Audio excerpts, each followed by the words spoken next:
Back to my channel. അപ്പോൾ എന്താണ് എല്ലാവരും വിശേഷങ്ങൾ? സുഖമല്ലേ? എല്ലാവർക്കും എൻ്റെ ഒരു ഹാപ്പി ന്യൂ ഇയർ. കുറച്ചധികം തന്നെ ലേറ്റായിട്ടുണ്ട് ന്യൂ ഇയർ പറയാൻ വേണ്ടിയിട്ട്. എന്നാലും സാരില്ല, നമുക്ക് ഈ ജനുവരിയിൽ കഴിയണമല്ലോ ന്യൂ ഇയർ മാറണമെങ്കിൽ. അപ്പോൾ എന്തായാലും നമുക്കിപ്പോൾ ഇത് ന്യൂ ഇയർ ആയിട്ട് തന്നെ എടുക്കാം, തുടങ്ങിയിട്ടല്ലേ ഉള്ളൂ അല്ലേ? അപ്പോൾ നമ്മുടെ പുതിയ വീഡിയോയിലേക്ക് എല്ലാവർക്കും സ്വാഗതം കേട്ടോ. അപ്പോൾ ഇന്നത്തെ വീഡിയോയിൽ വിശേഷങ്ങൾ വെച്ച് കഴിഞ്ഞാൽ ഞാൻ ഡിസംബറിൽ എടുത്തു വെച്ചത്, അതായത് 2024 ലാസ്റ്റ് മന്തിൽ കുറച്ച് വിശേഷങ്ങളൊക്കെ നടന്നതും, അതായത് എൻ്റെ ഓർമ്മയ്ക്ക് വേണ്ടി അമ്മയ്ക്ക് വേണ്ടി നമ്മൾ പോയ സ്ഥലങ്ങളും അങ്ങനെ കുറച്ച് കാര്യങ്ങളൊക്കെ കൂടി ഇൻക്ലൂഡ് ചെയ്തിട്ടുള്ള ഒരു ചെറിയൊരു വീഡിയോ ഉണ്ടത്. അപ്പോൾ നമ്മൾ ഇപ്പോൾ യാത്ര എങ്ങോട്ടാണെന്ന് വെച്ച് കഴിഞ്ഞാൽ ഗ്ലോബൽ വില്ലേജിലേക്കാണ് പോണത്. അപ്പോൾ ഈ ഗ്ലോബൽ വില്ലേജിൽ ഒന്ന് പോയി അത് എല്ലാ ഇയറും ഒന്ന് പോയി കാണുക എന്നുള്ളത് എനിക്കെന്തോ ഭയങ്കര ഇഷ്ടമാണ് കേട്ടോ. എൻ്റെ കൂടെ ഉള്ള ആൾക്കാർക്കൊന്നും വലിയ താല്പര്യമില്ല. ഞാനായിട്ട് നിർബന്ധിച്ചിട്ടാണ് ഇവരൊക്കെ അങ്ങോട്ടേക്ക് കൊണ്ടുപോകുന്നത് കേട്ടോ. മെയിനായിട്ട് അവിടെ പോകുന്നത് വെച്ച് കഴിഞ്ഞാൽ എൻ്റെ ഉദ്ദേശം ഫുഡ് അടിക്കാൻ, വെറൈറ്റി ഓഫ് ഫുഡ്സ്, അതാണല്ലോ നമ്മുടെ ഒരു വീക്ക്നെസ് എന്ന് പറയുന്നത്. അപ്പോൾ അത് ട്രൈ ചെയ്യാം എന്നുള്ള ഉദ്ദേശത്തിൽ പോകുമെങ്കിലും പക്ഷെ പലപ്പോഴും നടക്കാറില്ല. കാരണം 1-2 കഴിക്കുമ്പോഴത്തേന് തന്നെ വയറ് ഏകദേശമൊക്കെ ഒന്ന് തീരുമാനമായിട്ടുണ്ടാവും. അപ്പോൾ ഇപ്പോൾ നമ്മൾ ഇങ്ങനെ വന്നിട്ട് അകത്ത് കയറിയിട്ടുണ്ട് കേട്ടോ. അപ്പോൾ ഇപ്രാവശ്യത്തെ പാസ് എനിക്ക് 30 ദിറംസ് ആയിരുന്നാണ് തോന്നുന്നത്. വീക്ക് ഡേയ്സിലാണ് ഞങ്ങൾ പോയിട്ടുണ്ടായിരുന്നത് കേട്ടോ, വീക്കെൻഡ്സിലല്ല പോയത്. അതുകൊണ്ട് തന്നെ അതുകൊണ്ട് വ്യത്യാസമൊന്നുമില്ല തോന്നുന്നു കേട്ടോ, അറിയില്ല. എന്തായാലും നമ്മളിപ്പോൾ അവിടെ എത്തിയിട്ടുണ്ട്. അപ്പോൾ ആദ്യം തന്നെ പോയത് ഫ്ലോട്ടിംഗ് മാർക്കറ്റിലേക്കാണ്. അപ്പോൾ അവിടെയാണ് നമ്മൾ ഉദ്ദേശിക്കുന്ന കുറേ ഐറ്റംസൊക്കെ ഉള്ളത്. അപ്പോൾ എനിക്കാണെങ്കിൽ ഈ സംഭവം ഉണ്ടായിരുന്നു, ഇതിൻ്റെ പേരെന്തായിരുന്നു റബ്ബേ, കല്ലുമ്മക്കായ അല്ലേ? കല്ലുമ്മക്കായുടെ ഇത് കഴിക്കണം എന്നാഗ്രഹം. പക്ഷെ അത് കഴിച്ചാൽ ടേസ്റ്റ് ഉണ്ടാവുമോ ഇല്ലയോ എന്നൊന്നും എനിക്കറിയില്ല. എല്ലാവരും അത് വാങ്ങിച്ച് കഴിക്കുന്നുണ്ട്. അപ്പോൾ ഞാനും അതിങ്ങനെ കുറേ നേരം നോക്കി കേട്ടോ, വാങ്ങിച്ച് കഴിച്ചാലോ. പിന്നെ കൂടുതൽ ഞാൻ പറഞ്ഞല്ലോ, ആർക്കും ഇൻട്രസ്റ്റ് ഇല്ല. വെറുതെ അറിയാത്ത സാധനം കൊണ്ട് ഒരു കാശ് കളയണ്ടെന്ന് പറഞ്ഞിട്ട് നമ്മൾ അവിടെ നിന്ന് പോന്നു. അങ്ങനെ പിന്നെ നമ്മൾ അടുത്തത് വന്നത് ഇവിടെ ഇതിൽ മാംഗോ എന്തായിരുന്നു, മാംഗോ സ്റ്റിക്കി റൈസിൽ കണ്ടോ. അപ്പോൾ ഇത് എൻ്റെ ഒരു ഫ്രണ്ട് ഓൾറെഡി വന്നിട്ടുണ്ടായിരുന്നു. അപ്പോൾ അവൾ വന്നിട്ട് പറഞ്ഞ് നല്ലതാണെന്ന് പറഞ്ഞപ്പോൾ നമ്മളും അവിടെ നിന്ന് തന്നെയാണ് അത് വാങ്ങിച്ച് കഴിച്ച്. സംഭവം പൊളിയായിരുന്നു കേട്ടോ. പക്ഷേ എനിക്കതിൽ കുറച്ചൊരു പ്രോബ്ലം തോന്നിയെന്ന് വെച്ച് കഴിഞ്ഞാൽ കുറച്ചധികം സ്വീറ്റായിരുന്നു. അത്ര അധികം സ്വീറ്റ് വേണ്ടാന്ന് തോന്നിപ്പോയി. പിന്നെ അതുപോലെ തന്നെ അവർ വലിയ മാംഗോ പീസാക്കിയിട്ട് ഇട്ട് തന്നിട്ട്, അതുകൊണ്ട് നമുക്ക് മാംഗോ ഒക്കെ അതെല്ലാം എടുത്ത് കഴിഞ്ഞ് പിന്നെ റൈസ് മാത്രം ബാക്കിയായി. അപ്പോൾ അതുകൊണ്ട് തന്നെ ആ റൈസിൽ കുറച്ച് സ്വീറ്റ്നെസ് ആയതുകൊണ്ട് നമുക്ക് കുറച്ച് ഒരു ഇതുണ്ടായിരുന്നു. എന്നാലും നല്ല ടേസ്റ്റുള്ള സാധനമാണ് കേട്ടോ. അത് കഴിഞ്ഞ് നമ്മളൊരു മോച്ച ഐസ്ക്രീം വാങ്ങിച്ചിട്ടുണ്ടായിരുന്നു. അപ്പോൾ ഇത് ഹസ്ബൻഡിൻ്റെ ഫ്രണ്ടിൻ്റെ വൈഫാണ്. അപ്പം അവരും ബഹ്റൈനും ദുബായിൽ നിന്ന് വന്നിട്ടുണ്ടായിരുന്നു. അപ്പോൾ അവർ നമ്മൾ മീറ്റ് ചെയ്യാൻ വേണ്ടിയിട്ട് ഗ്ലോബൽ വില്ലേജിലേക്ക് വന്നു. അപ്പോൾ അതുകൊണ്ട് തന്നെ അധികം സമയമൊന്നും നമുക്ക് എക്സ്പ്ലോർ ചെയ്യാൻ പറ്റിയില്ല. കാരണം അവരായിട്ട് ഇങ്ങനെ സംസാരിച്ചിട്ട് അവിടെ നിന്നിട്ട് പിന്നെ 1-2 പവലിയനിൽ മാത്രമായിട്ട് കയറാൻ പറ്റുള്ളൂ. അപ്പോൾ ഇനി ഒരിക്കൽ കൂടി ഞാൻ വരണമെന്ന് ഞാൻ പറഞ്ഞിട്ടുണ്ടായിരുന്നു. കാരണം എൻ്റെ കാര്യങ്ങളൊന്നും അന്ന് നടന്നിട്ടുണ്ടായിരുന്നില്ല. പിന്നെ ഈ ഒരു ഐസ്ക്രീം, ഇത് ഇങ്ങനെ വാങ്ങിക്കാൻ കാണിക്കുന്ന ആ ഒരു ഇതുണ്ടല്ലോ, അത്രേ ഉള്ളൂ കേട്ടോ. അതിൻ്റെ ടേസ്റ്റ് എനിക്കിഷ്ടമല്ല, പേഴ്സണലി എനിക്കിഷ്ടമല്ല. മക്കൾക്കായാലും ചിലതിൻ്റെ ഫ്ലേവറൊന്നും ഇഷ്ടമല്ല. പിന്നെ അവർ ആ ഒരു ഇങ്ങനെ വാങ്ങൽ കൊടുക്കൽ എന്നുള്ള ആ ഒരു കളി കാണാൻ വേണ്ടിയിട്ടാണ് അത് വാങ്ങിക്കുന്നത്. പിന്നെ അവിടുത്തെ കുറച്ച് കാഴ്ചകളൊക്കെ ഞാൻ പറഞ്ഞല്ലോ, ഫുള്ളൊന്നും കാണാൻ പറ്റിയില്ല. മെയിനായിട്ട് നമ്മൾ ഫ്രണ്ടിനെ കാണാൻ പോയതുകൊണ്ടായിരുന്നു. അതുകൊണ്ട് ഇങ്ങനെ വെറുതെ ഞാൻ നടന്നു. പിന്നെ അവിടുത്തെ നമ്മുടെ ഫേമസ് സാൻ സെബാസ്റ്റ്യൻ കേക്കൊക്കെ കണ്ടിട്ടു. പക്ഷെ ഒന്നും വാങ്ങിക്കാനുള്ള മൂഡുണ്ടായിരുന്നില്ല. കാരണം നമ്മൾ ഫുഡ് അടിച്ചിട്ടാണ് ഇങ്ങോട്ട് വന്നിട്ടുണ്ടായിരുന്നത്. അപ്പോൾ അതുകൊണ്ട് തന്നെ വയറ് ഫുള്ളായിരുന്നു. പിന്നെ വീക്ക് ഡേയ്സ് ആയതുകൊണ്ട് തന്നെ 12 o'clock പിന്നെ അത് ക്ലോസ് ചെയ്യും. എല്ലാ സമയത്തൊക്കെ എനിക്ക് 2 o'clock വരുന്നുണ്ട്. അപ്പോൾ ഞങ്ങൾക്ക് ഓൾറെഡി ലേറ്റായി. ഞങ്ങളൊരു 11:30 ഒക്കെ ആകുമ്പോഴാണ് സംഭവം പറഞ്ഞു കഴിഞ്ഞാൽ ഫുഡ് തന്നെ കഴിക്കാൻ വേണ്ടി പോയത്. അപ്പോൾ ഇതായിരുന്നു നമ്മൾ വെറൈറ്റി ഫുഡ് കഴിച്ചിട്ടുണ്ട്. ഇന്ത്യൻ ധാബയിൽ നിന്ന് നല്ല അടിപൊളി ഫുഡായിരുന്നു. അങ്ങനെ അന്നത്തെ ആ ഒരു ദിവസം കഴിഞ്ഞു കേട്ടോ. അപ്പോൾ അത്രയൊക്കെയാണ് നമ്മുടെ ഗ്ലോബൽ വില്ലേജിൽ വിശേഷങ്ങൾ. പിന്നെ നമ്മുടെ റാസൽ ഖൈമയിൽ ജബലിസിൽ മഴ ഉണ്ടായിരുന്നു കേട്ടോ. നല്ല മഴ എന്ന് പറഞ്ഞാൽ നല്ല അടിപൊളി മഴ ഉണ്ടായിരുന്നു. നമ്മുടെ സൈഡിലേക്കൊന്നുമില്ല. പക്ഷെ ഞങ്ങൾ റാസൽ ഖൈമയിലാണെങ്കിൽ ഞങ്ങൾ താമസിക്കുന്ന സൈഡിൽ മഴ ജസ്റ്റ് ചാറിയിട്ടുണ്ടായിരുന്നുള്ളൂ. പക്ഷെ ഞങ്ങൾ അപ്പം തന്നെ വണ്ടി ജബലിസിലേക്ക് വിട്ടിട്ട് രാത്രി നല്ല രസമായിരുന്നു. നല്ല അടിപൊളി തണുപ്പും ഒരു 10 ഡിഗ്രി വരെയൊക്കെ തണുപ്പും ഉണ്ടായിരുന്നു. നമ്മളൊക്കെ അങ്ങനത്തെ ആ ഒരു ഇതിൽ ഇപ്പോൾ പറയാമല്ലോ, മീൻസ് നമ്മൾ ഇപ്പോൾ നാട്ടിലൊക്കെ പോലും ഊട്ടിയിൽ അങ്ങനെയൊക്കെ പോകുമ്പോഴൊരു ആ ക്ലൈമറ്റ് നല്ലതാണ്. അല്ലാണ്ട് നമുക്ക് ക്ലൈമറ്റൊന്നും കിട്ടാൻ ഭയങ്കര പാടല്ലേ. അങ്ങനെ അതൊക്കെ ഒന്ന് ആസ്വദിച്ച് വന്നു കേട്ടോ.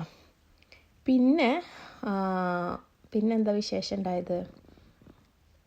ഇത് ഞാൻ ക്രിസ്മസ് ട്രീ അന്വേഷിച്ച് വന്നതുകൊണ്ട് എൻ്റെ മോൾക്ക് ഭയങ്കര എന്താ പറയുക പ്രാന്തായിരുന്നു ആ ഇയർ ഈ ക്രിസ്മസ് ട്രീ വെക്കണം എന്നുള്ളത്. എല്ലാവരും വെക്കുന്നുണ്ട്, പ്രത്യേകിച്ച് യൂട്യൂബിലൊക്കെ നോക്കേണ്ട ആവശ്യമില്ലല്ലോ, ക്രിസ്മസ് ആയി കഴിഞ്ഞാൽ ഫുൾ ഇതല്ലേ. അപ്പോൾ അവൾക്കും വെക്കണം പറഞ്ഞിട്ട് അങ്ങനെ ഞാൻ നമ്മുടെ ഒരു ഡിസ്കൗണ്ട് സെൻറ്ററിൽ വന്നാൽ അപ്പോൾ 10 dirhams കേട്ടോ ഈ ഒരു ക്രിസ്മസ് ട്രീക്ക് റേറ്റ്. പിന്നെ അതിൻ്റെ കുറച്ച് ചില്ലറ സാധനങ്ങളെല്ലാം കൂടി ഒരു 30 dirhamsൻ്റെ ഉള്ളിൽ ട്രീ ഞാൻ ഒപ്പിച്ചു കൊടുത്തു. അപ്പോൾ ഞാൻ ഡ്യൂട്ടി കഴിഞ്ഞിട്ട് വരുന്ന വഴിക്കാണ് കേട്ടോ ഞാനത് വാങ്ങിച്ചത്. അപ്പോൾ അവൾക്ക് അറിയില്ല ഞാനത് വാങ്ങിച്ചതെന്ന്. കാരണം നമ്മൾ ഇത് ക്രിസ്മസിൻ്റെ അന്നാണ് സംഭവം നടക്കണത്. അപ്പോൾ ഓൾറെഡി വേറെ ഡിസ്കൗണ്ട് സെൻറ്ററിൽ നിന്ന് കൊടുത്ത് എല്ലാം കഴിഞ്ഞിട്ടുണ്ടായിരുന്നു. അപ്പോൾ ഞാൻ പറഞ്ഞു ഞങ്ങൾ വാങ്ങിച്ചു തരാമെന്ന് പറഞ്ഞിട്ട് പിന്നെ അവൾ ഭയങ്കര വിഷമത്തിലായിരുന്നു. വാങ്ങിച്ച് തരാത്തതിൽ ഭയങ്കര വിഷമത്തിലായിരുന്നു. അപ്പോൾ ഇതെന്തായാലും നമ്മൾക്കൊരു സർപ്രൈസ് ആയിട്ടാണ് ഞാൻ കൊടുക്കുന്നത്.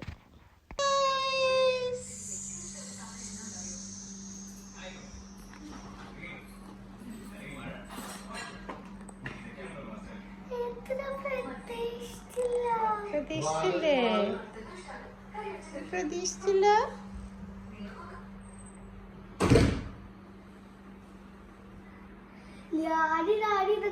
ഈ സാധനം വാങ്ങിച്ചപ്പോഴേ ഈ ക്രിസ്മസ് ഒന്നും നടക്കൂലല്ലോ.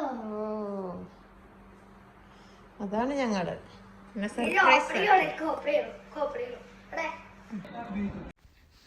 അപ്പോൾ ഇവളെന്താണ് ഇത് പ്രതീക്ഷയില്ല എന്ന് പറഞ്ഞ കാരണം എന്ന് വെച്ച് കഴിഞ്ഞാൽ തലേ ദിവസം രാത്രി ഇവിടെ ഭയങ്കര അങ്കായിരുന്നു കേട്ടോ. പിന്നെ നിങ്ങൾ ക്രിസ്മസ് ട്രീ ഉണ്ടാക്കണില്ല, വാങ്ങിച്ചു തരുന്നില്ല എന്നൊക്കെ പറഞ്ഞിട്ട് നല്ല ബഹളമായിരുന്നു. അപ്പോൾ അങ്ങനെ ചില കാര്യങ്ങൾക്ക് മാത്രം അവൾക്ക് ഭയങ്കര ഇതൊരു പ്രത്യേക ഇതാണ് കേട്ടോ, വാശിയുണ്ട്. അത് എല്ലാവരും ഇങ്ങനെ ചെയ്യുന്നത് കാണുമ്പോൾ അത് ചെയ്യണം എന്നുള്ളൊരു ഇത്. അപ്പോൾ നമുക്കെന്ന് പറഞ്ഞാൽ അതിൽ എല്ലാം അങ്ങനെ സാധിപ്പിച്ചു കൊടുക്കാറുന്നില്ല. ഈ പിന്നെ പറഞ്ഞ ആഗ്രഹം നമുക്ക് ചെയ്യാൻ പറ്റുന്നത്, നമുക്ക് വലിയ ചിലവൊന്നും ഇല്ലാണ്ടൊക്കെ ചെയ്യാൻ പറ്റുന്ന കാര്യങ്ങളൊക്കെ ആണെങ്കിലാണ് അങ്ങനെ സാധിപ്പിച്ചു കൊടുക്കുക. അങ്ങനത്തെ കാര്യങ്ങൾ തന്നെ പറയുമ്പോൾ തന്നെ ഇതിന് അധികം റേറ്റൊന്നും ഇല്ല എന്നൊക്കെ പറഞ്ഞിട്ടൊക്കെയാണ് നമ്മളോട് കാര്യം ബോധിപ്പിക്കുക. അപ്പോൾ പിന്നെ നമ്മൾ വിചാരിച്ചോ ഈ പിള്ളേർക്ക് അവർക്കിപ്പോൾ തോന്നുന്നൊരു ആഗ്രഹം അപ്പോൾ സാധിപ്പിച്ച് കൊടുക്കണമല്ലോ. അപ്പോൾ അതുകൊണ്ട് തന്നെ ഞങ്ങൾ അത് സാധിപ്പിച്ച് കൊടുക്കാൻ വിചാരിച്ചിട്ട് അങ്ങനെ ഞാൻ എന്ത് ചെയ്തു, ക്രിസ്മസിൻ്റെ അന്ന് തലേ ദിവസമാണല്ലോ പറഞ്ഞത്, അപ്പോഴത്തേനും തന്നെ ഓൾമോസ്റ്റ് എല്ലാ കടയിലും കാലിയായിട്ടുണ്ടാവും. അങ്ങനെ ഞാൻ അന്നാണെങ്കിൽ എനിക്ക് ഡ്യൂട്ടി ഉണ്ടായിരുന്നു. അപ്പോൾ ഡ്യൂട്ടിക്ക് പോകുന്ന രാവിലെ തന്നെ ഞാൻ വേഗം പോയിട്ട് ഡിസ്കൗണ്ട് സെൻറ്ററിൽ പോയി അന്വേഷിക്കുമ്പോൾ അവിടെ ഇല്ല. അപ്പോൾ ആ വിവരം വന്നിട്ട് ഹസ്ബൻഡ് വന്നിട്ട് ഓൾറെഡി ഇവിടെ പറഞ്ഞിട്ടുണ്ട് ഞങ്ങൾക്ക് കിട്ടിയില്ല. അപ്പോൾ അതിൻ്റെ ഡെക്കറേഷൻസ് ആണല്ലോ കിട്ടിയിട്ട്, ആ ക്യൂട്ട് സംഭവങ്ങളൊക്കെ ഉണ്ടല്ലോ, അത് മാത്രം വാങ്ങിച്ചു ഞാൻ അവിടുന്ന്. ബാക്കി പിന്നെ തിരിച്ചു വരുമ്പോൾ അതിന് കടയിൽ നിന്ന് വാങ്ങിക്കാമെന്ന് പറഞ്ഞിട്ട്. അപ്പോൾ ഇവളോട് വന്നിട്ടാണെങ്കിൽ പറഞ്ഞു ട്രീ കിട്ടാനില്ല, ഇത് മാത്രമേ കിട്ടിയിട്ടുള്ളൂ എന്ന് പറഞ്ഞിട്ട്. അപ്പോൾ അവൾ അതിൻ്റെ വിഷമത്തിൽ ഇരിക്കുകയായിരുന്നു. അങ്ങനെയാണ് ഞങ്ങൾ തിരിച്ചു വരുമ്പോൾ ഈ ട്രീ ആയിട്ട് വരുന്നത്. അതാണ് അവൾ പറഞ്ഞത് ഒട്ടും പ്രതീക്ഷിച്ചില്ല എന്നൊക്കെ. കാരണം അവളെ മനസ്സിൽ നിന്ന് പിന്നെ അത് പോയിട്ടുണ്ടായിരുന്നു. എനിക്ക് കുഴപ്പമില്ല, എന്നാലും വിഷമമുണ്ട്, എന്നാലും അവളത് കുഴപ്പമില്ല എന്ന ലെവലിൽ ഇങ്ങനെ പോവുമായിരുന്നു. അപ്പോൾ പിന്നെ അത് കൊടുത്തപ്പോൾ ഭയങ്കര ഹാപ്പി ആയിരുന്നു. പിന്നെ ഭയങ്കര തുള്ളിച്ചാട്ടവും അത് അപ്പം തന്നെ ഫിറ്റ് കഴിഞ്ഞിട്ട് അങ്ങനെ ഞാൻ വേഗം വന്നിട്ട് ഫുഡൊക്കെ കഴിച്ച് കഴിഞ്ഞ് നമ്മൾ പിന്നെ ഏതോ ഒരു പടങ്ങ് നടന്നുകൊണ്ടിരിക്കുകയായിരുന്നു കേട്ടോ. പടത്തിൻ്റെ പേര് എനിക്ക് ഓർമ്മ വരുന്നില്ല. അപ്പോൾ അതും ഇങ്ങനെ വെച്ചിട്ടുണ്ട് ബാക്ക്ഗ്രൗണ്ടിൽ. പിന്നെ അപ്പോൾ ഇതിൻ്റെ കുറേ സംസാരങ്ങളുണ്ട്. അപ്പോൾ ആ ഒരു വീഡിയോയുടെ വോയിസ് വരുന്നുണ്ട്, ഞാൻ അവിടെയൊക്കെ സൈലൻ്റ് ആക്കി വെച്ചാൽ. അവൾ അത്ര എക്സൈറ്റഡ് ആയിരുന്നു. അവൾ ഓരോരോ കാര്യങ്ങൾ ഇങ്ങനെ പറഞ്ഞ് ഒക്കെ ഇങ്ങനെ ഇത് അങ്ങനെ ഫിറ്റ് ചെയ്യണം, ഇങ്ങനെ ഫിറ്റ് ചെയ്യണം, നമുക്കിനി ഇത് എടുത്ത് വെക്കാം, അപ്പോൾ നെക്സ്റ്റ് ഇയർ നമുക്ക് വീണ്ടും ഉപയോഗിക്കാം എന്നൊക്കെ ഭയങ്കരമായിട്ടുള്ള ഇതായിരുന്നു. ഡാൻസും നല്ല ആഘോഷം തന്നെയായിരുന്നു. അപ്പോൾ പിന്നെ നമുക്കതൊരു സന്തോഷമായി. അവരുടെ സന്തോഷം കണ്ടുനോക്കുമ്പോൾ നമ്മളും ഹാപ്പിയായി. പിന്നെ കേക്ക് വാങ്ങിച്ചു രാത്രിയായിട്ട്. നമ്മൾ ഓണത്തിന് സദ്യയും ഇതിന് കേക്കും അങ്ങനെ വാങ്ങിക്കുന്നതാണ്. പക്ഷേ ക്രിസ്മസ് ട്രീ ഞാൻ പറഞ്ഞല്ലോ ആദ്യമായിട്ടാണ് ഉണ്ടാക്കുന്നത്. അപ്പോൾ അത് ഉണ്ടാക്കുമ്പോൾ തന്നെ എനിക്കും ഭയങ്കര ഇൻട്രസ്റ്റ് ആയിട്ടോ, കാരണം ഓരോന്നോരം ചെയ്യാനൊക്കെ വേണ്ടിയിട്ട്. പിന്നെ ഞാനാണെങ്കിൽ ആ ഒരു മറ്റേ ഡെക്കർ സാധനങ്ങളൊക്കെ ഉണ്ടല്ലോ അതൊക്കെ കുറച്ചാണ് വാങ്ങിച്ചത്. ശരിക്കും ആ ഡിസ്കൗണ്ട് സെൻറ്ററിൽ എന്തോരായിരിക്കും എന്ന് അറിയാം, നമുക്ക് ഓരോന്നും കാണുമ്പോൾ എടുക്കാൻ തോന്നും. അപ്പോൾ അത്ര വെറൈറ്റി സാധനങ്ങളാണ് ഇരിക്കുന്നത്. അപ്പോൾ ഞാൻ ആകെ അതിന് 2-3 എടുത്തു. അതുപോലെ തന്നെ ഒരു ലൈറ്റും എടുത്ത്. പക്ഷെ അവൾ പറയേണ്ടത് ഫുള്ളായിട്ടില്ല, ഇനിയും ഇതിൻ്റെ മേലെ ഹാങ് ചെയ്യാനുണ്ടെന്നൊക്കെ പറഞ്ഞ്. എന്നാലും അതങ്ങനെ ആക്കി. അതാണ് നമ്മുടെ ക്രിസ്മസ് ട്രീ അങ്ങനെ നമ്മളങ്ങനെ ഫിറ്റ് ചെയ്തിട്ടോ. അപ്പോൾ ഇതൊരു നമുക്കൊരു ഓർമ്മയാണ്, എപ്പോഴും മെമ്മറി ആണല്ലോ. ഇനി എപ്പോഴെങ്കിലുമൊക്കെ ഒന്ന് എടുത്ത് നോക്കുമ്പോൾ ഒരു രസമാണല്ലോ. അപ്പോൾ ഞാൻ ഇതൊക്കെ ഇങ്ങനെ ഒക്കെ വീഡിയോ എടുത്ത് വെച്ചിട്ട് അവസാനം ക്യാമറ ഐഫോണിലെ മെമ്മറി ഫുള്ളായി. അപ്പോൾ പിന്നെ ഇനിയിപ്പോൾ എന്താ ചെയ്യുക, അതൊക്കെ ഒന്ന് നമുക്ക് സ്റ്റോർ ചെയ്യണം. അപ്പോൾ ഞാൻ ചോദിച്ചത് എഡിറ്റ് ചെയ്തിട്ട് യൂട്യൂബിൽ ഇട്ടേക്കാന്നുള്ളത്. അങ്ങനെ പിന്നെ ഒരു ദിവസം നമ്മുടെ അവിടെ റാസൽ ഗെയിമിൽ സഫാരി ഹൈപ്പർ മാർക്കറ്റിൻ്റെ ഇനാഗ്രേഷൻ ആയിരുന്നു, സഫാരി മാളിൻ്റെ അപ്പോൾ അതിന് ഞങ്ങളെ തിക്കും തിരക്കിൽ കൂടെ ഞങ്ങളും പോയിട്ട്, നമുക്ക് എന്തെങ്കിലും ഇനാഗ്രേഷൻ വരുമ്പോൾ നല്ല രസമല്ലേ. അപ്പോൾ അന്നാണെങ്കിലോ എന്ത് തിരക്കെന്ന് പറഞ്ഞു കഴിഞ്ഞാൽ നമുക്ക് പറയാൻ പറ്റില്ല. റാസൽ ഗെയിമിലെ മുഴുവൻ ജനങ്ങൾ അവിടെ ഉണ്ട്. അതിന് മെയിനായിട്ട് കാരണം ഒരു നല്ല ഓഫർ കൊടുത്തിട്ടുണ്ടായിരുന്നു ചില ഐറ്റംസിനൊക്കെ. അപ്പോൾ അത് വാങ്ങിക്കാൻ വേണ്ടി ടി വിക്കൊക്കെ 200 dirhams ആയിരുന്നു. അപ്പോൾ അതൊക്കെ വാങ്ങിക്കാനുള്ള പൂരടിയായിരുന്നു അവിടെ. അതുപോലെ ഉള്ളിക്ക് വില കുറവ്, ഉള്ളിയൊക്കെയുള്ള ആൾക്കാരുടെ ഇത് മെയിൻ സാധനം. അപ്പോൾ അതിന് വില കുറവ്, 1 ദിർഹംസ് അങ്ങനെയൊക്കെ ആയിട്ട് കുറേ ഐറ്റംസ് നല്ല ഓഫർ ഉണ്ടായിട്ടോ. അപ്പം ഞാൻ അതൊന്നും വാങ്ങിക്കില്ല. എൻ്റെ ഉദ്ദേശം എന്ന് വെച്ച് കഴിഞ്ഞാൽ ക്യാമ്പിങ്ങിന് പോകുമ്പോഴുള്ള ടെൻറ്റും അതുപോലെ തന്നെ ഒരു 2 ചെയറിൻ്റെ കുറവുണ്ടായിരുന്നു. അപ്പോൾ അത് ഞാനിങ്ങനെ നോക്കി നോക്കുമ്പോൾ അതിന് നല്ല റേറ്റ് കിട്ടിയിട്ടുണ്ടായിരുന്നു. അപ്പോൾ അത് വരട വാങ്ങിച്ചു. പിന്നെ അതേ അവളിലേക്ക് ഈ ഒരു റാബിറ്റിൻ്റെ ഈ സംഭവം ഉണ്ടല്ലോ, ആ ഒരു ഇതിൻ്റെ പേരെന്താണ് ഓർമ്മയില്ല, അതും വാങ്ങിച്ചു കൊടുത്തു. അങ്ങനെ പിന്നെ ഞങ്ങൾ അന്ന് അവിടെ നിന്ന് പോകുന്നു. പിന്നെ അന്നത്തെ പണി വെച്ച് കഴിഞ്ഞാൽ ഞങ്ങളുടെ വീട്ടിൽ ഞങ്ങൾ സ്വന്തമായിട്ട് ഉപ്പുണ്ടാക്കുന്നുണ്ട്. അപ്പോൾ ഉപ്പുണ്ടാക്കുന്നതുകൊണ്ട് തന്നെ ചെമര് കണ്ടില്ലേ ഇങ്ങനെ പൊളിഞ്ഞ് പൊളിഞ്ഞ് വരും. അപ്പോൾ ഇതെന്താ സംഗതി എന്ന് മനസ്സിലായത് നിങ്ങൾക്ക്? ഇത് വീടിന് ഓൾമോസ്റ്റ് നല്ല പഴക്കമുള്ളൊരു വില്ലയാണ്. അപ്പോൾ ഇത് പണ്ടത്തെ ഉണ്ടാക്കുമ്പോൾ ഇവരുണ്ടാക്കുന്ന ഈ ഇതുണ്ടല്ലോ, എന്താ പറയുക, ഈ വീടുണ്ടാക്കിയിരിക്കുന്ന മണലിലൊക്കെ ഉപ്പ് കണ്ടൻറ്റ് കൂടുതലാണ്. ഫിൽറ്ററിങ് കുറവായതുകൊണ്ടാണ് തോന്നുന്നുണ്ട് അതിലുള്ള ഉപ്പിൻ്റെ ഇത് കൂടുതലാണ്. അപ്പോൾ അതുകൊണ്ട് തന്നെ ഇങ്ങനെ ഈ നനവും ഇതൊക്കെ വരുമ്പോൾ ഇതിൻ്റെ അടിയിൽ നിന്ന് എപ്പോഴും ഇങ്ങനെ ഈ ഉപ്പിൻ്റെ ഇതിങ്ങനെ പൊടിഞ്ഞിങ്ങനെ വരും അവിടെ നിന്ന്. അങ്ങനെ ഞങ്ങളിത് കഴിഞ്ഞ പ്രാവശ്യം പെയിൻ്റ് അടിച്ചാണ്. അപ്പം തന്നെ വീണ്ടും ഇത് അപ്പം തന്നെ 1 മാസം കഴിയുമ്പോഴത്തേനും അതിങ്ങനെ പൊന്തി തുടങ്ങുന്നതിന് അവിടുത്തെ പെയിൻ്റൊക്കെ ഇളകി വരും കേട്ടോ. അപ്പോൾ അതിങ്ങനെ കുറേ കാലം ഇവിടെ എന്ത് ചെയ്യാൻ പറ്റും എന്ന് ആലോചിച്ച് നിൽക്കുമ്പോഴാണ് പെട്ടെന്ന് ഞാൻ അതേപോലെ നമ്മുടെ ഡിസ്കൗണ്ട് സെൻറ്ററിൽ പോയിക്കുമ്പോൾ ഇത് കണ്ടത് കേട്ടോ. അങ്ങനെ ഞാൻ അവിടെ പോയിട്ട് ഇത് ഒരു 6 എണ്ണം വാങ്ങിച്ചു കൊടുന്നു കേട്ടോ. ഇതുപോലത്തെ 6 പീസ് വാങ്ങിച്ചു കൊടുത്തിട്ടുണ്ടായിരുന്നു. അപ്പോൾ ഇവിടേക്ക് മാത്രമല്ല നമ്മുടെ വീടിൻ്റെ ഓൾമോസ്റ്റ് എല്ലാ റൂമിൻ്റെയും ഇങ്ങനത്തെ ഈ ഭാഗത്ത് ഇതേ ഒരു പ്രശ്നമുണ്ട്. അപ്പോൾ ഞാൻ ഇത് വിസിബിൾ ആയിരിക്കുന്ന ഭാഗത്തൊക്കെ ഒന്ന് കവർ ചെയ്ത് വെക്കാൻ ചോദിച്ചു. അപ്പോൾ ഒന്ന് ഞങ്ങളുടെ ബെഡ്റൂമിലും പിന്നെ ഇവിടെയാണ് കൂടുതലായിട്ട് കാണുന്നത്. അപ്പോൾ അതൊന്ന് ബാക്കിയുള്ളിടത്തൊക്കെ സോഫയൊക്കെ ഇങ്ങനെ അവിടെയൊക്കെ എടുക്കുന്നതുകൊണ്ട് അതൊക്കെ ഇങ്ങനെ മറിഞ്ഞു പോകും. അപ്പോൾ കാണുന്ന ഭാഗത്ത് ചെയ്യാമല്ലോ എന്ന് വിചാരിച്ചു. അങ്ങനെ അത് ഞാൻ ഇതിങ്ങനെ ഒട്ടിച്ചുകൊണ്ടിരിക്കുമ്പോഴാണ് അന്ന് നമ്മൾ സഫാരി പോയപ്പോൾ തന്നെ ഇവൾക്ക് സ്കേറ്റിംഗ് ഷൂ വാങ്ങിച്ചിട്ടുണ്ടായിരുന്നു. അപ്പോൾ അതൊന്ന് ഓടിച്ച് പഠിക്കണം എന്ന് പറഞ്ഞിട്ട് നമ്മൾ പുറത്തേക്ക് വന്നാട്ടോ. വീടിൻ്റെ അടുത്തൊരു ഏരിയ ഉണ്ട്, അപ്പോൾ അവിടേക്ക് വന്നിട്ട് പഠിക്കുകയാണ്. അപ്പോൾ കുറേ വീഴ്ചയിലും അതൊക്കെ ആയിട്ട് ഇങ്ങനെ കുഴപ്പമില്ലാണ്ട് ആൾ അപ്പം തന്നെ ഏകദേശമൊക്കെ ഒന്ന് സെറ്റാക്കി എടുത്തിട്ടുണ്ട് കേട്ടോ. ഇനിയിപ്പോൾ നന്നായിട്ട് നമ്മൾ നല്ലൊരു ഏരിയ പോകണം. അതുപോലെ തന്നെ ഇതിന് കുറച്ച് ആക്സറീസൊക്കെ വാങ്ങിക്കാനുണ്ടല്ലോ, അപ്പോൾ അതൊന്നും വാങ്ങിച്ചിട്ടുണ്ടായിരുന്നില്ല. അപ്പോൾ അതൊക്കെ വാങ്ങിച്ചിട്ട് ഇനി നന്നായിട്ടൊന്ന് പ്രാക്ടീസ് ചെയ്യിപ്പിക്കണം എന്ന് വിചാരിക്കുന്നുണ്ട്. എന്തായാലും അവൾ ആ ഒരു ദിവസം കൊണ്ട് തന്നെ ഏകദേശം പഠിച്ച് വെച്ചിട്ടുണ്ട്. ആൾ നല്ലൊരു ഏരിയ കിട്ടി കഴിഞ്ഞാൽ ഒന്നും കൂടി ഉഷാറാവുന്നതാണ് തോന്നുന്നത്. അങ്ങനെ പിന്നെ നെക്സ്റ്റ് ഡേ വീണ്ടും ഞങ്ങൾ സഫാരി മാളിലേക്ക് പോകാട്ടോ. കാരണം അന്ന് പോയിട്ട് തിരക്കിനിടയിൽ വേറെ ഒന്നും നമുക്ക് നോക്കാൻ പറ്റിയില്ല. ഈ ഒരു സാധനം എടുത്ത് വന്നതല്ലാണ്ട് ഞാൻ പറഞ്ഞല്ലോ ക്യാമ്പിംഗ് സെറ്റ് അതെടുത്ത് വന്നതല്ലാതെ വേറെ ഞങ്ങൾ സഫാരിയിലേക്ക് പോകുന്ന വഴിക്കാണ് ഞങ്ങൾ പോകുമ്പോഴാണ് പെട്ടെന്ന് അവിടെ ഷൂട്ടിംഗ് കാണാൻ പറ്റുന്ന വിചാരിച്ചു ഞാനിങ്ങനെ പോകാൻ നിർത്തുകയായിരുന്നു. അപ്പോൾ ഇവിടെ കുറച്ച് ദിവസമായിട്ട് ആൾക്കാർ പറയുന്നതൊക്കെ കുറച്ച് റൂമൊക്കെ കേൾക്കുന്നുണ്ട്. ഞാൻ വിചാരിച്ചിരുന്നത് ആസിഫലിയുള്ള ആ ഒരു ഷൂട്ടിംഗ് തന്നെയാണെന്ന് വിചാരിച്ചിട്ട് ഞാൻ ഹസ്ബൻഡിനോട് പറഞ്ഞു ഒന്ന് വണ്ടി അങ്ങോട്ട് തിരിക്കുന്നത് ഫ്ലാറ്റിലുള്ള ആൾക്കാർ ഞാൻ വിചാരിച്ചു അവർക്കൊക്കെ സുഖമായിട്ട് അവിടെ നിന്ന് ബാൽക്കണിയിൽ നിന്ന് കാണാൻ പറ്റും. ആ സമയത്ത് അവിടെ ഷൂട്ടിംഗ് നടന്നുകൊണ്ടിരിക്കുകയാണ്.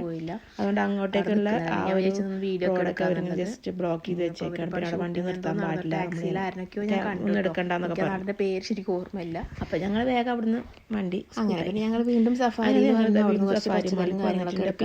വന്നത് വെച്ച് കഴിഞ്ഞാൽ കുറച്ച് വെജിറ്റബിൾസും പിന്നെ വീട്ടിലുള്ള സാധനങ്ങളൊക്കെ വാങ്ങിക്കേണ്ട ആ ഒരു സമയമായിട്ടുണ്ടായിരുന്നു. അതിൻ്റെ അടിസ്ഥാനത്തിൽ തിക്കും തിരക്കൊന്നും ഇല്ലാണ്ട് രാവിലെ പോകുമ്പോൾ വലിയ കുഴപ്പമൊന്നും ഇന്നലത്തെ ആ ഒരു ഉഷാറൊക്കെ പോയി എല്ലാവരും. കാരണം ഇന്നലെ അമ്മാതിരി തിരക്കായിരുന്നു.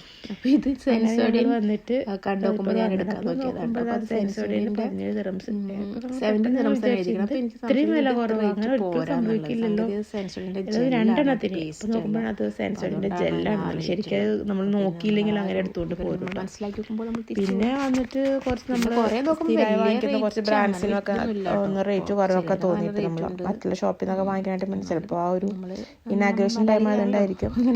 അപ്പോൾ ഈ 100 ഓയിലാണ് ഞങ്ങളിവിടെ ഉപയോഗിക്കുന്ന ഒരു ഓയിൽ. പല ബ്രാൻഡ്സും ഉണ്ടെങ്കിലും എത്രയോ വർഷങ്ങളായിട്ട് ഈ ഒരു ബ്രാൻഡിനെ ഉപയോഗിക്കുന്നുണ്ട്. അതിന് വേറൊരു ബ്രാൻഡിലേക്ക് ഞങ്ങൾ പോകാറില്ല.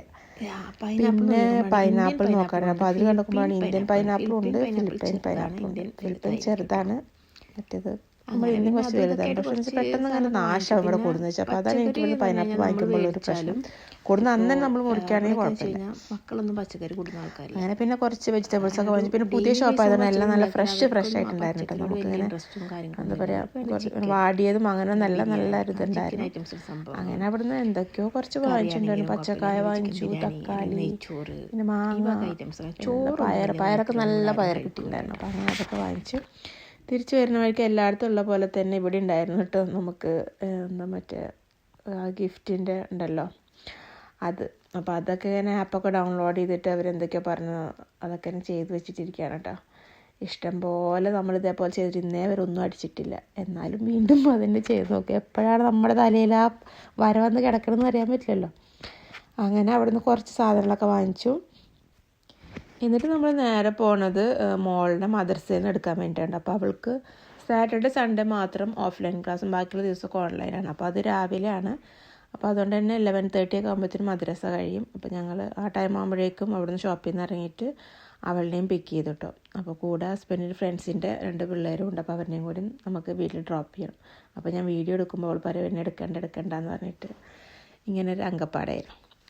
അങ്ങനെ നമ്മൾ പിന്നെ തിരിച്ചു വന്നു. പിന്നെ കുക്കിങ്ങും കാര്യങ്ങളൊക്കെ കഴിഞ്ഞിട്ട് വീണ്ടും ഈവനിങ് ഒന്ന് ഫ്രീ ആയപ്പോൾ ഞാൻ വീണ്ടും എൻ്റെ പണിപ്പുരയിലേക്ക് കടന്ന്, ഞാൻ പറയല്ലോ ബെഡ്റൂമിൽ ഇതേ ഒരു ഇഷ്യൂ ഉണ്ട്.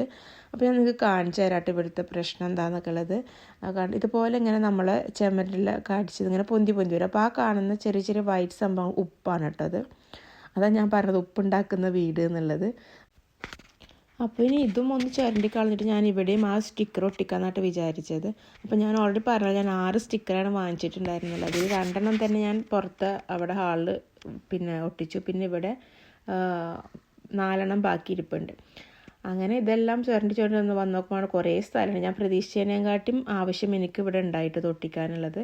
പക്ഷെ എന്നാലും അതൊക്കെ നമുക്ക് തുടങ്ങി വെച്ചല്ലോ, പകുതി നിർത്താനും പറ്റില്ല. കണ്ടപ്പോൾ നിങ്ങൾ എത്രത്തോളം ഉപ്പാണ് നോക്കി. ഇതൊക്കെ ഈ കാണുന്ന വെള്ളധാരണക്ക് ഉപ്പാണ് കേട്ടോ. അപ്പോൾ ഒരു കറിക്കുള്ള ഉപ്പ് നമുക്ക് ഒരു മാസം ഇവിടെ ചിരണ്ടി കഴിഞ്ഞാൽ ഇവിടെ കിട്ടും. അപ്പോൾ ഞാൻ എന്തായാലും അതൊക്കെ ഒന്ന് ചിരണ്ടി കളഞ്ഞിട്ട് ഞാൻ അവിടെ ഒക്കെ ഒന്ന് അടിച്ചു വാരി പൊടികളൊക്കെ ഒന്ന് കളയാം. അല്ലെങ്കിൽ നമ്മുടെ ആ പേപ്പർ ശരിക്കും സ്റ്റിക്കാവില്ല കേട്ടോ. അപ്പോൾ അത് നമ്മൾ ശ്രദ്ധിക്കണം. പിന്നെ ഞാനിവിടെ ചെയ്യേണ്ട ഒരു കാര്യം കൊണ്ടുതന്നെ അത് ഞാൻ മറന്നു പോയിട്ടുണ്ടായിരുന്നു. അതിനി പറഞ്ഞിട്ട് കാര്യമില്ല. നമ്മളിത് ക്ലീൻ ആക്കിയതിന് ശേഷം എനിക്ക് അവിടെ ചെറിയൊരു വൈറ്റ് കോട്ടിങ് കൂടി കൊടുത്തിട്ട് പെയിൻറ്റിൻ്റെ എന്തെങ്കിലും വൈറ്റ് കോട്ടിങ് കൂടി കൊടുത്തതിന് ശേഷം ഒട്ടിച്ചാൽ മതി എന്ന് എനിക്ക് തോന്നുന്നത്. കാരണം നമ്മളിത് സ്റ്റിക്ക് ചെയ്യുമ്പം അവിടുത്തെ ആ മണ്ണും ഇതൊക്കെ ഈ പേപ്പറിൻ്റെ മേലെ ഇങ്ങനെ ഒട്ടിപ്പിടിച്ചിട്ട് അതാണ്ട് ശരിക്കും അങ്ങോട്ട് സ്റ്റിക്കാവാത്ത പോലെ എനിക്ക് ഫീലായിട്ടാണ്. അപ്പോൾ എനിക്ക് തോന്നുന്നു അതൊന്ന് ഫുള്ളായിട്ട് ക്ലീൻ ചെയ്യണം തോന്നി. അങ്ങനെ ഞാനിത് ഒട്ടിച്ചിട്ട് 4 ഒട്ടിച്ച് കഴിയുമ്പോഴത്തേനും നമ്മുടെ സംഭവം കഴിഞ്ഞില്ല. 4 ഉള്ളൂ. പക്ഷേ എൻ്റെ പ്ലേസ് അവിടെ വീണ്ടും ബാക്കിയായിട്ട് എനിക്കതൊരു അഭംഗിയായി ഫീലായിട്ട്. കാരണം ആ മേൽഭാഗത്തൊക്കെ ഞാൻ വിചാരിച്ചിട്ടുണ്ടായിരുന്നില്ല അവിടേക്കൊക്കെ ഒട്ടിക്കേണ്ടി വരും എന്നുള്ളത്. പക്ഷെ അവിടെയും പിന്നെ ഒട്ടിക്കേണ്ട അവസ്ഥ ഉള്ളതുകൊണ്ട് തന്നെ എൻ്റെ കയ്യിൽ പിന്നെ ഷീറ്റ് തികഞ്ഞില്ല. അങ്ങനെ ഞങ്ങൾ എന്ത് ചെയ്തു, ഞാനും മോളും കൂടി വീണ്ടും രാത്രി ഡേ ടു ഡേ പോയി അവിടെ പോയി അന്വേഷിച്ചു. അപ്പോൾ ആദ്യം ഞാൻ രാവിലെ ഹസ്ബൻഡിനെ വിട്ടിട്ട് ഇത് തികയില്ല, നിങ്ങളൊന്നുകൂടി വാങ്ങിച്ചു കൊണ്ടുവരണം പറഞ്ഞിട്ട് ഞാൻ ആളോട് ഓൾറെഡി പറഞ്ഞു വെച്ചിട്ടുണ്ടായിരുന്നു. പക്ഷേ ആദ്യം നോക്കുമ്പോൾ അവിടെ ഇല്ല എന്ന് പറഞ്ഞു. അപ്പോൾ എനിക്കൊരു സംശയമായി. അതിനിപ്പോൾ നോക്കിയിട്ട് കിട്ടാഞ്ഞിട്ടാവുമോ എന്ന് വിചാരിച്ചിട്ട് ഞാനും മോളും കൂടി രാത്രി ഞങ്ങൾ പോയി. അപ്പോൾ അവിടെ ചെന്ന് നോക്കുമ്പോൾ ഈ പറഞ്ഞ മാതിരി സംഭവം ശരിയാണ്, അവിടെ ഇല്ല. അപ്പോൾ എനിക്ക് തെറ്റിദ്ധാരണ ഉണ്ടായതാണ്. ഞാൻ എൻ്റെ കെട്ടിയവനെ വല്ലാണ്ട് തെറ്റിദ്ധരിച്ചു പോയി. അങ്ങനെ നമ്മൾ ചെന്ന് നോക്കുമ്പോൾ അതെന്തായാലും കിട്ടിയില്ല. വേറെ കളേഴ്സ് അങ്ങനെ കേട്ടോ. പക്ഷേ എനിക്കത് കണ്ടിന്യൂഷൻ വേണ്ടേ. ഞാനത് വാങ്ങിക്കുന്ന സമയത്ത് എനിക്ക് ഇഷ്ടം പോലെ ഉണ്ടായിരുന്നു. അപ്പോൾ ഞാൻ തന്നെ വിചാരിച്ചു ഞാനത് കൈവെക്കാൻ വേണ്ടി കാത്തിരിക്കുകയായിരുന്നു എത്ര വേഗം കഴിയാൻ വേണ്ടിയിട്ട്. കാരണം തലേ ദിവസം പോയി ഞാൻ മീൻസ് 2 days മുന്നേ ഞാൻ പോയി വാങ്ങിച്ച സാധനമാണ്. 2 days അങ്ങനെ അപ്പോഴത്തേനും തന്നെ കഴിയുമെന്നൊക്കെ ഞാൻ തന്നെ വിചാരിച്ചു. അപ്പോൾ എൻ്റെ കൈ നല്ല രാശിയുള്ള കൈയാണല്ലോ, ഞാൻ തന്നെ പറഞ്ഞിട്ട് ഇങ്ങനെ സമാധാനിക്കായിരുന്നു കേട്ടോ. അങ്ങനെ അവിടെ ചെന്ന് നോക്കുമ്പോഴത്തേനും പിന്നെ വേറെ ഒന്നും വഴിയില്ലല്ലോ. അതുകൊണ്ട് ഞാൻ പിന്നെ വാങ്ങിച്ചില്ല. ഇനിയിപ്പോൾ ഏതെങ്കിലും വേറെ ഷോപ്പിൽ കൂടി ഞാൻ പോയി നോക്കിയിട്ടോ. തൊട്ടപ്പുറത്ത് തന്നെ വേറെ ഡിസ്കൗണ്ട് സെൻ്റർ കൂടെ. അപ്പോൾ അവിടെയും പോയപ്പോൾ അവിടെയും കിട്ടാനില്ല. ഇനി 2-3 അവിടെ ഉണ്ട്. പക്ഷേ എനിക്ക് പിന്നെ അങ്ങോട്ട് പോകാനുള്ള ടൈമും കാര്യവും കിട്ടാത്തതുകൊണ്ട് അത് വാങ്ങിച്ചില്ല. അപ്പോൾ ഇവിടെ വന്ന് നോക്കുമ്പോൾ പിന്നെ എന്തായാലും എൻ്റെ സാധനം കിട്ടില്ല. അപ്പോൾ ഇവളാണെങ്കിൽ മോൾ വന്നതിൻ്റെ ഉദ്ദേശം എന്ന് വെച്ച് കഴിഞ്ഞാൽ അവൾക്ക് ഇവിടുന്ന് ഈ ഒരു ഫിഷിങ്ങിൻ്റെ ഈ ഒരു സംഭവം വാങ്ങിക്കണമെന്നുണ്ടായിരുന്നു. അപ്പോൾ അത് വാങ്ങിക്കാനാണ് അവൾ വന്നിട്ടുണ്ടായിരുന്നത്. അങ്ങനെ ഞങ്ങളത് കുറേ നേരം അതൊക്കെ നോക്കിയതിൽ ഏതൊക്കെയാണ് വേണ്ടതെന്നൊക്കെ സെലക്ട് ചെയ്തിട്ട് അത് മാത്രം വാങ്ങിച്ചിട്ട് നമ്മൾ വീട്ടിലേക്ക് പോകുന്നു കേട്ടോ. അല്ല അത് മാത്രമല്ല, 2 സാധനം വാങ്ങിച്ച് കാണിച്ചു തരാം.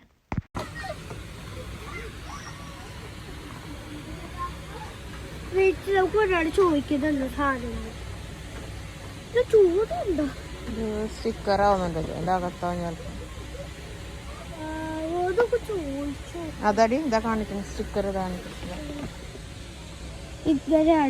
ഓ ഇത് ഗെയിം പ്ലേഗാ. മനസ്സിലായി. ഒരു വീട്ടിൽ ഇപ്പൊ 4 പേരുണ്ട്. ഇപ്പൊ 4 പേർക്ക് ഇപ്പൊ ഇവിടെ ഒരു കോളം, ഇവിടെ ഒരു കോളം, ഇവിടെ ഒരു കോളം. 4 പേര് 4 ആൾക്കും കളിക്കാം. 4 ആൾക്ക് ചാനൽ. എത്ര ദിവസം? ഇപ്പൊ എവിടെ ഇരുകാഴ്ചകള് 20 dirhams കൊടുക്കാം. അതല്ല 5 ഞാൻ തരാം. അപ്പൊ നമ്മൾ ഏറ്റവും വലുത് നോക്കി കളിച്ചിട്ട് 20 dirhams ഒന്ന് തീർക്കാനാണ് നമ്മൾ വന്നത്. നമ്മളോട് ചായ സർക്കാർ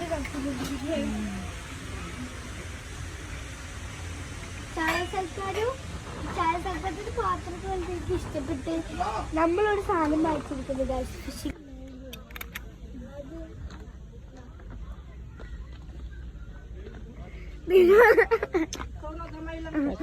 കളിക്കാൻ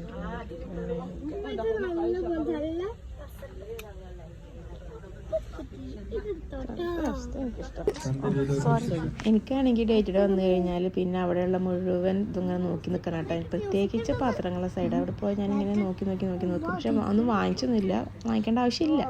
പിന്നെ അത് കഴിഞ്ഞ് ഞാൻ വന്ന് നോക്കുമ്പോൾ അവിടെ ഒരു ഓവർ സൈസ് ഷർട്ട് എടുക്കുന്നുണ്ട്. അപ്പോൾ അത് ഞാൻ ഒരെണ്ണം വാങ്ങിച്ചു, കുറേ കാലമായി വാങ്ങിക്കണം എന്ന് വിചാരിക്കണം. അപ്പോൾ അത് ഒരെണ്ണം എടുത്തു. അങ്ങനെ പിന്നെ വരുന്ന വഴിക്കാണ് പെട്രോൾ ഇങ്ങനെ ആ യെല്ലോ കത്തിയിട്ടായിരുന്നു. എപ്പോഴാണ് വഴി നിൽക്കാന്ന് ഞാൻ നോക്കിയിട്ടുണ്ടായിരുന്നു വണ്ടി എടുത്തുകൊണ്ട് വരുമ്പോൾ. അപ്പോൾ അത് ഭാഗ്യത്തിന് തൊട്ടടുത്ത് തന്നെ പെട്രോൾ പമ്പ് ഉള്ളതുകൊണ്ട് എനിക്കത് അടിക്കാൻ പറ്റും. കുറച്ചുകൂടി കഴിഞ്ഞ് ഞാൻ വണ്ടി വഴി നിന്നേനെ. അങ്ങനെ നമ്മൾ പെട്രോളൊക്കെ അടിച്ചിട്ട് പിന്നെ വീട്ടിൽ ചെന്നിട്ട് എന്തുണ്ടായി നോക്കട്ടെ, ഓർമ്മയില്ല. വീട്ടിൽ ചെന്നിട്ട് എന്താണെന്ന് വെച്ചാൽ ആദ്യത്തെ പരിപാടി അപ്പം തന്നെ അവളത് തുറന്ന് നാലും ഭാഗത്താക്കി വെച്ചിട്ടുണ്ട്. അപ്പോൾ ഇതാണ് നമ്മുടെ ആ ഫിഷിംഗ് ഗെയിമിൻ്റെ ഉള്ളിലുള്ളത്. ഇത് ഓൾമോസ്റ്റ് എല്ലാവർക്കും അറിയാവുന്ന തന്നെയാവും. പക്ഷേ എനിക്ക് നല്ലൊരു ഇൻട്രസ്റ്റിംഗ് തോന്നിയിട്ട് നമുക്കൊക്കെ കളിക്കാൻ ഭയങ്കര രസമാണ്. കുറേ സമയം അങ്ങനെ പോണത് അറിയില്ല. അപ്പം ഞങ്ങൾക്ക് 4 പേർക്കും കൂടി അത് അങ്ങനെ കളിക്കാമല്ലോ എന്നൊക്കെ പറഞ്ഞിട്ട് നമ്മളിങ്ങനെ പറഞ്ഞുകൊണ്ടിരിക്കുകയായിരുന്നു. അങ്ങനെ പിന്നെ നമ്മുടെ ലാസ്റ്റ് ഡേ ആണത് December 31 റാസൽ ഗെയിമയിലുള്ള ഒരു ആചാരമാണ് കേട്ടോ ഇത്. നമുക്കിവിടെ മർജാൻ ഐലൻഡ് എന്ന് പറഞ്ഞൊരു പ്ലേസ് ഉണ്ട്. അപ്പോൾ അവിടെ ന്യൂ ഇയർ സെലിബ്രേഷൻ ഉണ്ടായിരിക്കും. അതുപോലെ ഫയർ വർക്ക്സ് ഉണ്ട്. ഗിന്നസ് റെക്കോർഡ് കിട്ടാൻ വേണ്ടിയിട്ടുള്ള ഫയർ വർക്ക്സ് ഒക്കെ ഉണ്ടാവാറില്ല. പക്ഷേ ഈ വർഷം എനിക്കൊന്ന് 2 ഗിന്നസ് റെക്കോർഡ് അങ്ങോട്ട് കിട്ടിയെന്ന് തോന്നുന്നു അതിന്. അപ്പോൾ അവിടെ നോക്കുമ്പോൾ ഇതുപോലെ കുറേ പാട്ടുകളും DJ പാർട്ടിയൊക്കെ ഉണ്ടാവും കേട്ടോ. അപ്പോൾ അതൊക്കെ കണ്ട് നമുക്കിങ്ങനെ നടക്കാനും പിന്നെ എന്തെങ്കിലും കുറിക്കാനുള്ള ഐറ്റംസൊക്കെ ഉണ്ട്. ഫുഡ് കൗണ്ടേഴ്സും കാര്യങ്ങളൊക്കെ ഉണ്ട്. അപ്പോൾ ഇത് കാണാനായിട്ട് നമ്മുടെ UAE ഓൾമോസ്റ്റ് എല്ലാ എമിറേറ്റ്സിൽ നിന്നും ആൾക്കാർ വരും കേട്ടോ. അപ്പോൾ അങ്ങനെ നമ്മളത് പോയി കണ്ടു. അങ്ങനെ നമ്മുടെ December 31 രാത്രി അതുപോലെ ന്യൂ ഇയർ നമ്മൾ മർജാൻ ഐലൻഡിലാണ് ഇപ്പോൾ കുറച്ച് വർഷങ്ങളായിട്ട് ഞങ്ങൾ ആഘോഷിച്ച് വരാറുള്ളത്. അപ്പോൾ എല്ലാവർക്കും എൻ്റെ വക വീണ്ടും ഒരു ഹാപ്പി ന്യൂ ഇയർ. ഈ വർഷം എല്ലാവർക്കും സന്തോഷം സൗഭാഗ്യവും ആഗ്രഹിച്ച കാര്യങ്ങളും എല്ലാം ഉണ്ടാവട്ടെ അല്ലേ. അപ്പോൾ ഞങ്ങൾക്കും അങ്ങനെ ഉണ്ടാകാൻ വേണ്ടിയിട്ട് ഞാൻ പ്രാർത്ഥിക്കുകയാണ്. അപ്പോൾ നമുക്കിനി പുതിയ വീഡിയോയിൽ വിശേഷങ്ങളൊക്കെ ആയിട്ട് വരാം.